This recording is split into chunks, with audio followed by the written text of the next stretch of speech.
The 2016 Ryder Cup was an intense battle between the US and Europe, highlighted by the head-to-head match of Patrick Reed versus Rory McIlroy in Sunday singles. These two Ryder Cup stalwarts traded blows back and forth in an instant classic at Hazeltine, but it was Reed who birdied the 18th hole to win the match 1-up. You can relive this incredible match along with the entire 2016 Ryder Cup right now on Golf Channel. See the US take home their only victory in their last 5 attempts, with the final day of competition beginning at 1 p.m. Eastern Time. Okay, as we welcome in the rest of the morning drive crew, it is time now, guys, to fill in the blank. The 2016 Ryder Cup was blank. Paige McKenzie. This is an easy one, Anna. It was electric. And not only was it just the Rory Reed match, you have to remember the backdrop of what was going on with the fans that week.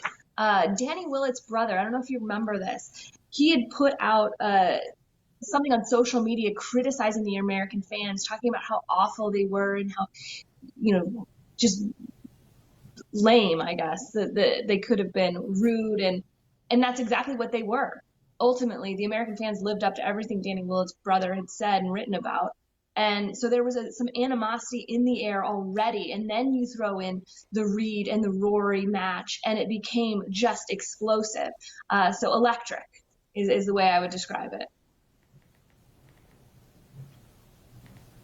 I have written a little more than one word down, like Paige, and I put where two of the greatest Ryder Cup singles matches were played. You mentioned the Rory and Reed match. We know how that went.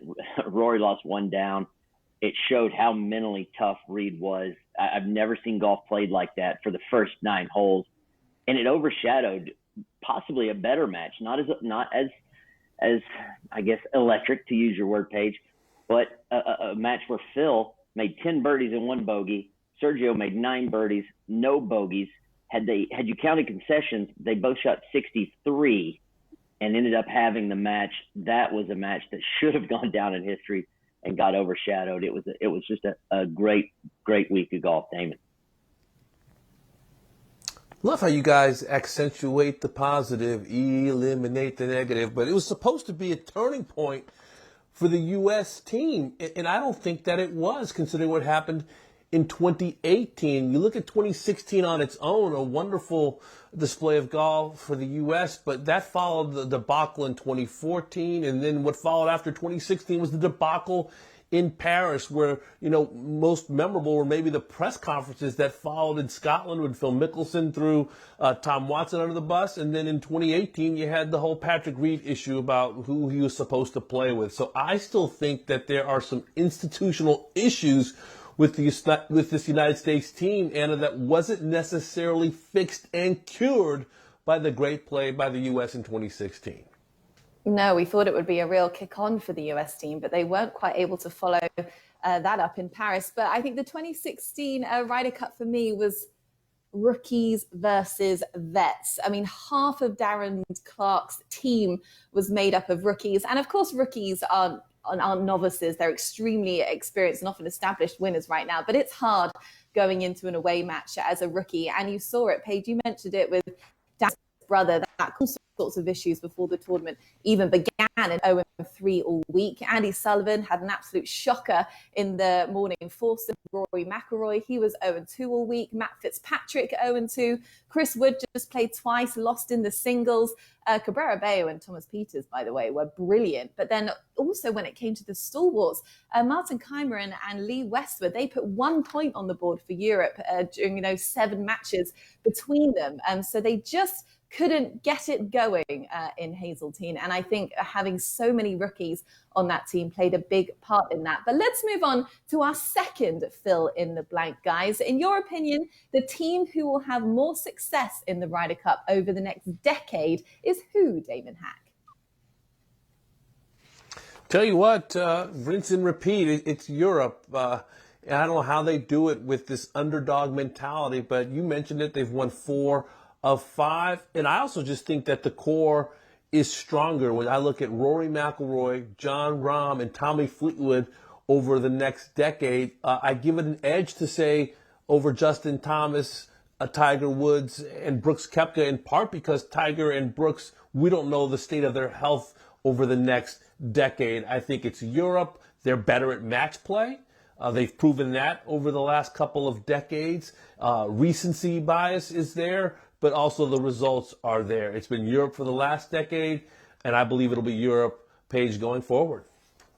Yeah, and you only put 3 people in the core of Europe.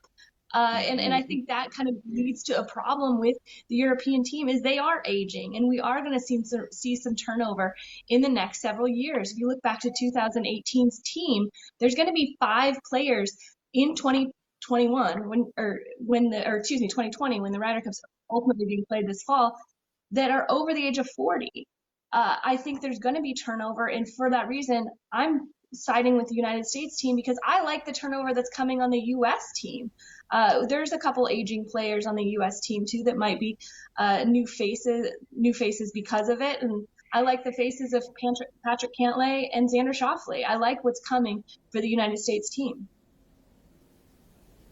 See, I just think you have to plug in whoever it is, whoever the core is, whether it's Lee Westwood or Sergio Garcia or Rory McIlroy, you plug in an Alex Noren and he does the job. You plug in a Matt Fitzpatrick and he's ready to do battle. Rafa Cabrera Bello. It doesn't matter. It seems like you have a strong core in Europe, and then whoever the players are, for the most part, they seem to step up and rally around this underdog ethos that the European Tour is able to put out time after time after time. And I just think that it's a spirit that the Americans are trying to capture. Had it for a moment at Hazeltine, but it just doesn't seem to be consistently there. The need, the urge, there's just something that's missing, in my opinion, compared to Team Europe.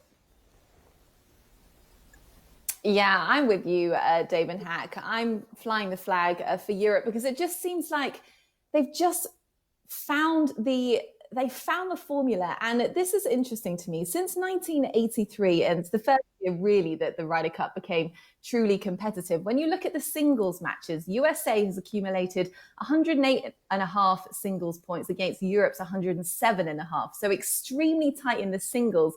But when you look at the pairs matches over those 18 Ryder Cups, Europe leads 158.5 to 129.5 from the USA. So that just shows that they have got this sort of untangible bond in the pairings. Then, David, you're kind of alluding to it there, that you just can't really put your finger on. I mean, on paper, we often say that the USA do look like the stronger side when it comes to world ranking points and kind of major championship heavyweights. But the Europeans have got this spirit that kind of unites them as one team. And instead of 12 individuals, they play as one. And for whatever reason, that has just become unbeatable over the last kind of 10 years or so. So you can't put your finger on it, and it's not USA's fault, but the Europeans, in my opinion, Robert Dameron, have just got that special team element that is undefeatable. Well, you know why Europe's got that special team element? Because for so many years, they took a butt whooping in the Ryder Cup. And guess who's on that end now over the last decade or so? USA. So I think in the next decade, USA, I've got it right here. I've even called it 4-1 in the next 5 Ryder Cups for America. You've got these incredible stalwarts for the European team: Stinson, Rose, Casey, Poulter, Sergio, Westwood, Molinari. They're all getting older and under 30 right now. In the top 50 in the world, we've got Schauffele, JT, Reed, Cantlay, Bryson, Morikawa, Scheffler. I know they've got Rory, they've got Rahm, but those top points only count for one, the same as the very bottom points. And the depth that the USA is going to bring over the next several years, and the sore backside from getting beaten for so long, is going to spur them on 4-1 the next 5 Ryder Cups. Okay, well, no matter how you look at it, the Ryder Cup will always bring out some of the hottest debates. Europe versus USA. Let us know who you think will be dominating over the next 10 years. And you can catch that iconic 2016 Ryder Cup all today on Golf Channel. We'll see you soon.